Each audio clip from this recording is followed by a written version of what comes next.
My fellows, since the time we thought peace had been won in 1945, the tragedy of the death of a son on a distant battlefield has been visited upon thousands of our homes. The prayer of the American family is that their son will be spared. I want to talk tonight especially to those families.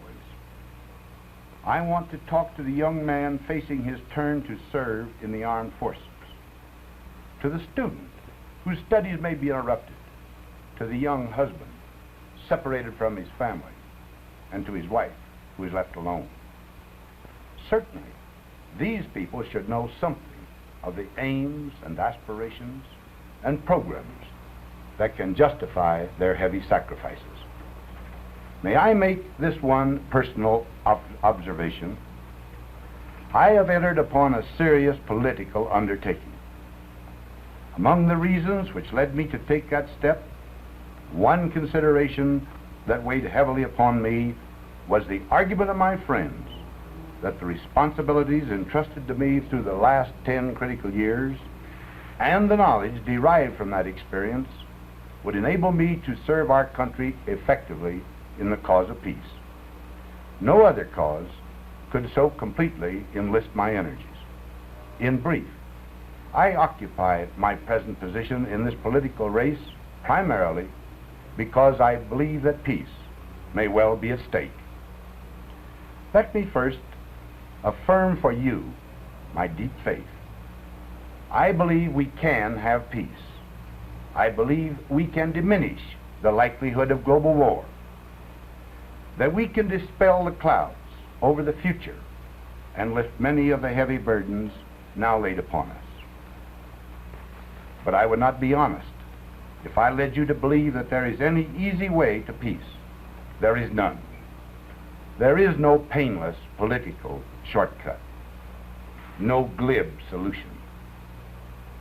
But on our success depends the achievement of almost all our objectives: the elimination of casualty lists, the easing of our heavy tax load, the stemming of inflation that raises the cost of everything we buy, the dispelling of pessimism, continued advancement in living standards. Clearly, our foreign policy must be based, as is that of other nations, upon our own enlightened self-interest. Before every step we must ask, is this good for the United States? Does it promote our security, our well-being? This is not selfishness. It is recognition of the fact that a strong, confident, peaceful America is the great hope of the free world. In this problem of security, there is one central fact from which all our reckoning must proceed. That central fact is a shrunken world in which distance has been almost obliterated, and there has developed an unprecedented interdependence among the nations. By invention, by advanced methods of production, and the skills of labor, each portion of the world, including mighty America, depends upon other parts for materials it must have. Today, into this interdependent world has come a threatening force, the force of aggressive communism. It is cunning.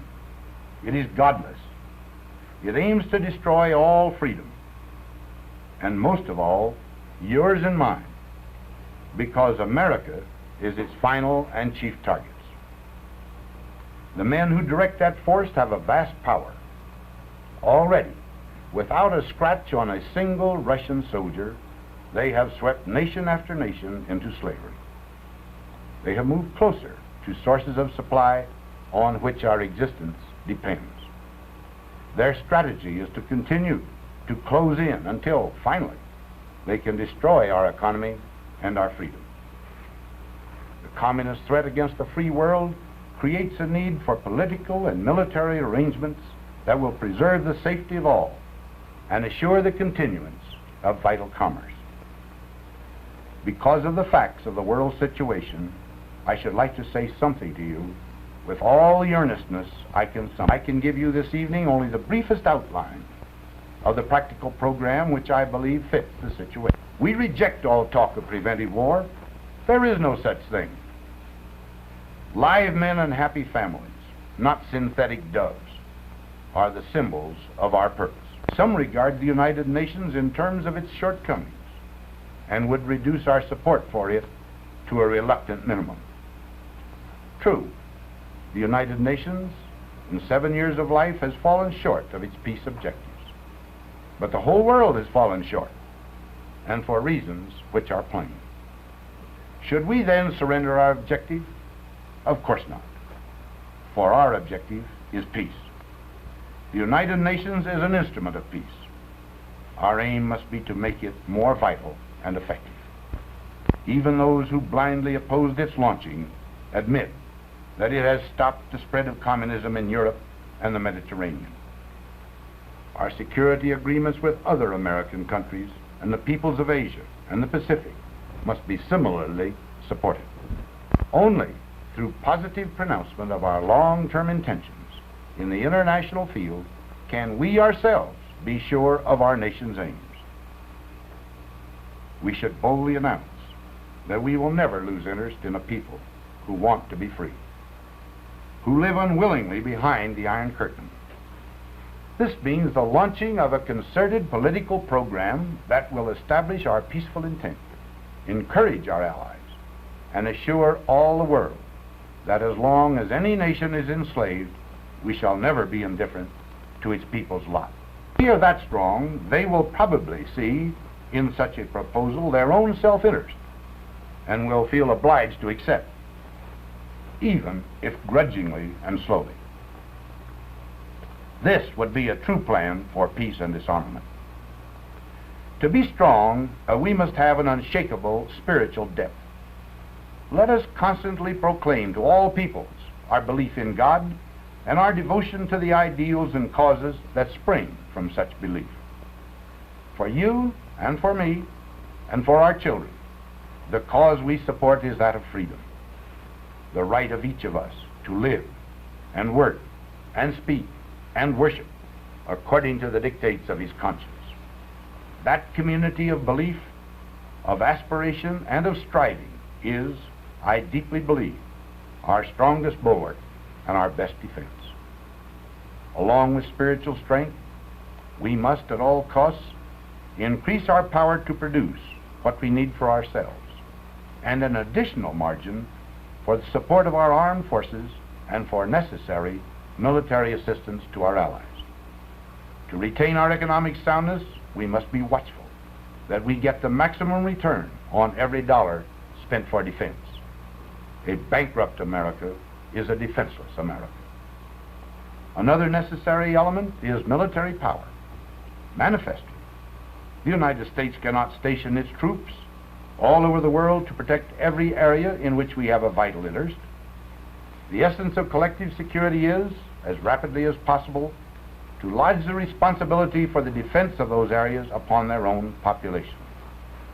Finally, we must lead the free world, East and West, toward a unity of purpose that we ourselves must exemplify. There is unity in the world of communism, a singleness of performance based upon fear and terror. Sometimes, in contrast, our own apparent disunities seem so serious as to be the mark of a fatal weakness. Our unity must be voluntary.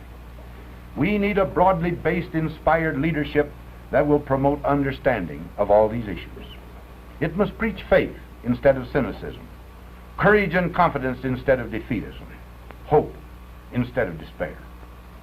I know something about war, its strategy, its requirements, its tragic cost in blood and treasure, its criminal waste. I shall not rest as long as I believe I can contribute to the cause of peace. The peace America seeks is not a matter of formula alone. It is a vital, living, driving force. That kind of peace will come if we work for it persistently and intelligently. When it does, then our sons can return to tasks of constructive achievement. Then, all our people of every color, race, and creed can be free to follow their opportunities for the full life to which all among us are entitled. and to which every true American is dedicated. My fellow Americans, this can be done. We can begin now to make sure that it is done. No other people can take the lead. Just as we are the ultimate communist objective, so the ultimate answer lies with us. It lies with us because here, in this land of ours, free men have built for freedom such strong support as the world has never seen before. Faced with momentous issues, confronting danger, it is not in our American character to fail. We will not fail now. Hope, faith, and work will see us through.